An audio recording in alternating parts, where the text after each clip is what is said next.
నిర్గమకాండము 20వ అధ్యాయము. దేవుడు ఈ ఆజ్ఞలన్నీయు వివరించి చెప్పెను. నీ దేవుడనైన యెహోవాను నేనే దాసుల గృహమైన ఐగుప్తు దేశములో నుండి నిన్ను వెలుపలికి రప్పించితిని. నేను తప్ప వేరొక దేవుడు నీకు ఉండకూడదు. పైన ఆకాశమందే కాని, క్రింది భూమియందే కాని, భూమి క్రింద నీళ్లయందే కాని విండు దేని రూపమునైనను విగ్రహమునైనను నీవు చేసుకొనకూడదు. వాటికి సాగిలపడకూడదు, వాటిని పూజింపకూడదు. ఏలయనగా నీ దేవుడనైన యెహోవానగు నేను రోషము గల దేవుడను.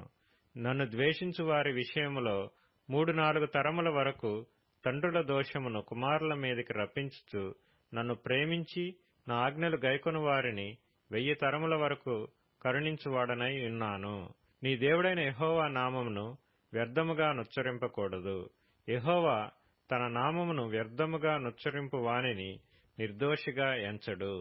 విశ్రాంతి దినమును పరిశుద్ధముగా ఆచరించుటకు జ్ఞాపకముంచుకొనుము. 6 దినములు నీవు కష్టపడి నీ పని అంతయు చేయవలెను. 7వ దినమున నీ దేవుడైన యెహోవాకు విశ్రాంతి దినము. దానిలో నీవైనను, నీ కుమారుడైనను, నీ కుమార్తె అయినను, నీ దాసుడైనను, నీ దాసి అయినను, నీ పశువైనను, నీ ఇండ్లలోనున్న పరదేశీ అయినను ఏ పనియూ చేయకూడదు.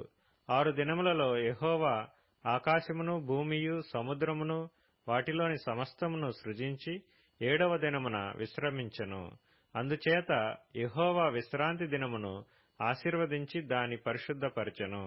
నీ దేవుడైన యెహోవా నీకనుగ్రహించు దేశములో నీవు దీర్ఘాయుష్మంతుడు వగునట్లు నీ తండ్రిని నీ తల్లిని సన్మానించుము. నరహత్య చేయకూడదు, వ్యభిచరింపకూడదు, దొంగిలకూడదు, నీ పొరుగువాని మీద అబద్ధ సాక్ష్యము పలకకూడదు, నీ పొరుగువాని ఇల్లు ఆశింపకూడదు, నీ పొరుగువాని భార్యనైనను, అతని దాసునైనను, అతని దాసినైనను, అతని ఎద్దునైనను, అతని గాడిదనైనను, నీ పొరుగువాని దగు దేనినైనను ఆశింపకూడదు అని చెప్పెను.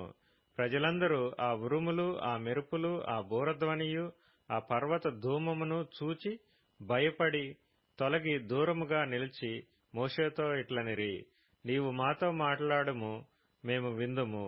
దేవుడు మాతో మాట్లాడిన ఎడల మేము చనిపోవుదుము. అందుకు మోషే, భయపడుకుడి, మేము పరీక్షించుటకును మీరు పాపము చేయకుండునట్లు ఆయన భయము మీకు కలుగుటకును దేవుడు వేంచేసినని ప్రజలతో చెప్పెను. ప్రజలు దూరముగా నిలిచిరి.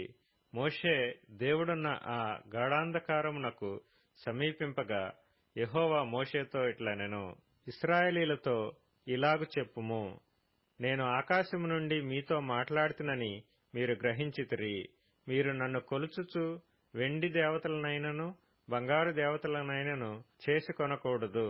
మంటి బలిపీఠమును నా కొరకు చేసి దానిమీద నీ దహన బలులను, సమాధాన బలులను, నీ గొర్రెలను, నీ ఎద్దులను అర్పింపవలెను.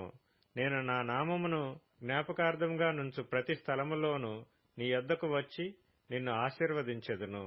నీవు నాకు రాళ్లతో బలిపీఠమును చేయునప్పుడు మలిచిన రాళ్లతో దాన్ని కట్టకూడదు. దానికి నీ పనిముట్టు తగలనిచ్చిన ఎడల అది అపవిత్రమగును.